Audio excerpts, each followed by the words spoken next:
Hello दोस्तों, तो कैसे हैं आप सब। स्वागत है आपका एक और नई डॉक्यूमेंट्री में। और आज हम बात करने वाले हैं राजस्थान की ब्लैक डेयरी क्वीन जखराना गोट के बारे में। इंडिया में अगर डेयरी गोट्स की बात हो तो ज़्यादातर लोग सिरोही, बीटल और जमुनापारी के नाम लेते हैं, लेकिन राजस्थान के अरावली पहाड़ों के बीच एक ऐसी रेयर गोट ब्रीड भी है जो दूध की प्रोडक्शन, अडेप्टेबिलिटी और ख़ूबसूरती के लिए फेमस है। इसका नाम है जखराना गोट। इस वीडियो में हम जानेंगे जखराना गोट्स की history, origin, body weight, height, milk production, kidding rate, immunity, life span, feeding, breeding और फ्यूचर कन्वर्सेशन के बारे में। वीडियो को एंड तक ज़रूर देखिए क्योंकि आखिर में मैं बताऊंगा कि ये ब्रीड फार्मर्स के लिए इतनी प्रॉफिटेबल क्यों मानी जाती है। तो बने रहें मेरे साथ। तो दोस्तों शुरू करते हैं chapter number 1, history and origin. Jakhrana goat का नाम राजस्थान के जखराना विलेज से पड़ा है। ये विलेज राजस्थान के अलवर डिस्ट्रिक्ट के बहरोड तहसील में अरावली हिल्स रेंज के पास स्थित है। इस एरिया को इसका नेटिव ट्रैक माना जाता है। ये ब्रीड इंडिया की सबसे इम्पोर्टेंट डेयरी गोट ब्रीड में से एक मानी जाती है। रिसर्च के मुताबिक इसका डिस्ट्रीब्यूशन बहुत लिमिटेड है और प्योर ब्रीड के एनिमल सिर्फ कुछ गाँव में ही मिलते हैं। इसी वजह से इस ब्रीड को जेनेटिक्स कन्वर्सेशन की भी बहुत ज़रूरत है। Jakhrana goats semi arid climate में डेवलप हुई है। राजस्थान की गर्मी, कम पानी और रफ ग्रेजिंग कंडीशंस में बहुत ही अच्छी परफॉर्मेंस देती है। दोस्तों चैप्टर नंबर 2 में हम जानेंगे इसके बॉडी और स्ट्रक्चर के बारे में। जखराना गोट का बॉडी मीडियम से लार्ज साइज़ का होता है। इसका कलर प्योर ब्लैक बॉडी होता है और वाइट स्पॉट्स इसके ईयर्स पर और इसके मज़ल पर और इसकी बॉडी पर भी कहीं कहीं दिखाई देते हैं। इसका कोट यानी कि इसका रुआं बहुत ही शॉर्ट और शाइनी होता है। इसका फेस सीधा प्रोफाइल में होता है।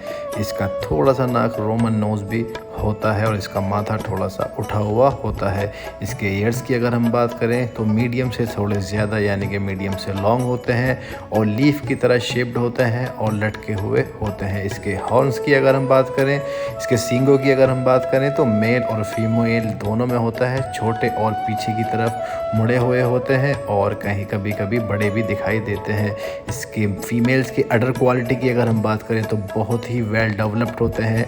लॉन्ग कॉन्किकल टीट्स होते हैं और इसी वजह से एक्सीलेंट मिल्किंग ब्रीड मानी जाती है। इसके अडर क्वालिटी बहुत ही गज़ब की होती है और इसके टीट्स बहुत ही सुडोल होते हैं और जिससे मिल्क की कैपेसिटी को बढ़ाते हैं।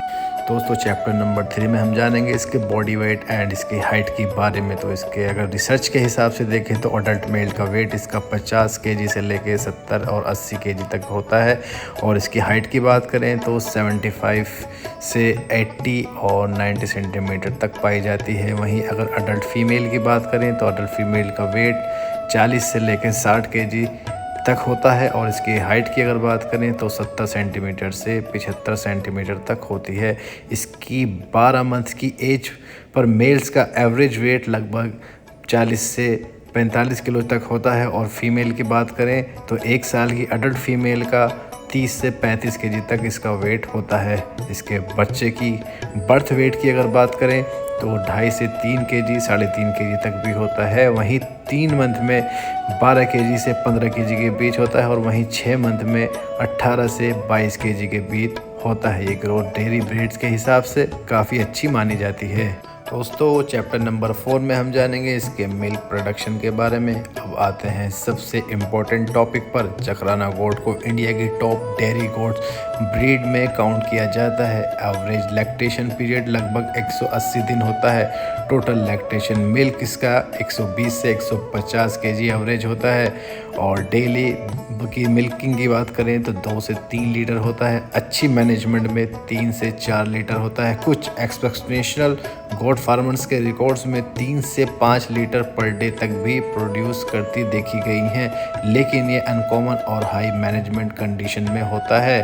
अगर मिल्क की ख़ास बात की बात करें तो फैट परसेंटेज अच्छा होता है, प्रोटीन भी रिलेटिवली हाई होता है, इसलिए पनीर और ट्रेडिशनल डेयरी प्रोडक्ट्स के लिए सूटेबल माना जाता है। दोस्तों चैप्टर नंबर 6 में हम इसके किडिंग परफॉर्मेंस के बारे में जानेंगे। जखराना गोट्स की रिप्रोडक्टिव परफॉर्मेंस भी इम्प्रेसिव है। फर्स्ट किडिंग 15 से 18 मंथ यानी 15 से 18 मंथ में, किडिंग इंटरवल 8 से 12 महीने। और रिसर्च के मुताबिक फील्ड कंडीशन में किडिंग रेट लगभग 75% रिकॉर्ड हुआ है। ट्विन बर्थ का परसेंटेज करीब 79% तक रिपोर्ट हुआ है। वहीं अगर हम बीटल और सिरोही और जमुनापारी की बात करें तो उसके एवरेज में बहुत ज़्यादा है, जो कि इस ब्रीड को और ख़ास बनाता है मिल्किंग और किडिंग दोनों के पर्पस से। किडिंग ट्विंस होने की वजह से फार्मर्स को ज़्यादा किडिंग मिलती है और इनकम भी बढ़ती है। ट्रिपलेट्स, कभी कभी ट्रिपलेट्स भी होता है लेकिन रेयर केस में होता है, लेकिन 3 बच्चे भी बहुत आसानी से देती है। दोस्तों शुरू करते हैं चैप्टर नंबर 6 इसके इम्यूनिटी पावर के बारे में, रोग प्रतिरोधक क्षमता के बारे में। जखराना गोट नेचुरली राजस्थान के हार्श इन्वायरमेंट में इवॉल्व हुई है। इसी वजह से हीट टॉलरेंस अच्छी होती है, रफ कंडीशन को टॉलरेट कर लेती है, ग्रेजिंग और स्टॉल फीडिंग दोनों सिस्टम में एडजस्ट कर लेती है। लेकिन एक इम्पोर्टेंट बात ये भी है, ऐसा कोई साइंटिफिक प्रूफ नहीं है कि जखराना गोट सब डिसीज़ के अगेंस्ट एक्स्ट्रा ऑर्डिनरी इम्यूनिटी रखती है। अगर प्रॉपर वैक्सीनेशन ना हो तो ये भी पीपीआर, एंट्रोटॉक्सीमिया, गॉटपॉक्स और पैरासाइट्स जैसे डिसीज़ से अफेक्टेड हो सकती है। इसीलिए वैक्सीनेशन और डिवॉर्मिंग बहुत ज़रूरी है और बच्चे को 15 से 20 दिन में पहली डिवॉर्मिंग कर देनी चाहिए और 3 से 4 मंथ हो जाने पर उसकी पहली वैक्सीनेशन भी कर देनी चाहिए। दोस्तों चैप्टर नंबर 7 में हम देखेंगे इसके फीडिंग के बारे में। एक हेल्थी जखराना गोट के लिए डाइट में आप इसको मॉर्निंग में ग्रीन फोडर और ड्राई फोडर दे सकते हैं, और आफ्टरनून में अगर बात करें तो ट्री लीव्स, बबूल, नीम, बेर, सुबबूल और खेजड़ी जिसको हरी पत्ती या लौंग पत्ती कहते हैं वो भी दी जा सकती है। वहीं अगर इवनिंग में बात करें तो कंसनट्रेट फीड देना चाहिए और साथ में mineral mixture, salt lake, fresh water.